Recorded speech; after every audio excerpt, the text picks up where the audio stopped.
নমস্কার বন্ধুরা, আমি ফুড ব্লগার সাগর। আজ কিন্তু আবারও চলেছি ঘরে বাইরে রেস্টুরেন্টে। শুনলাম ঘরে বাইরে রেস্টুরেন্টে নাকি নতুন একটা কি আইটেম চালু করেছে, একটু মানে দেখি তো। সোমাদা বলো, কেমন আছো? বলো।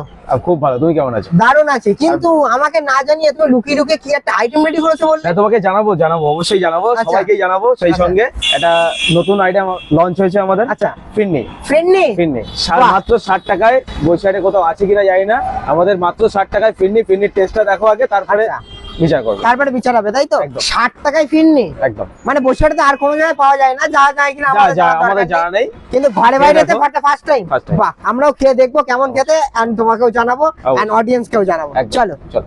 আপনারা একটু জুম করে দেখিয়ে দিই। সবচেয়ে বড় কথা দেখো, আমরা বলতে পারি হয়তো ভালো লেগেছে, তোমরা খেয়ে বলো যে তোমাদের কেমন লেগেছে। আমি এখন অবশ্য খাইনি, ফিরনিটা খেয়ে দেখি। একটা কথা বলি, ফিরনিতে যে মিষ্টিটা হওয়া দরকার সেটা কিন্তু একদম পারফেক্ট আছে। কেন বলি, অন্যান্য জায়গায় বসে অনেক জায়গায় আছে যারা ফিরনি করে প্রচন্ড মিষ্টি করে ফেলে, এতটা মিষ্টি করে ফেলে খাওয়া যায় না। এখানে যারা মিষ্টি কম খায় তাদের জন্য পারফেক্ট, বাট ফিরনিটা জাস্ট অসাধারণ। খেতে গেলে আসতে হবে ঘরে বাইরে রেস্টুরেন্ট, টাকি রোড, একদম সবুজ সঙ্গের কাছে। ঠিক আছে, সর্বপ্রথম আর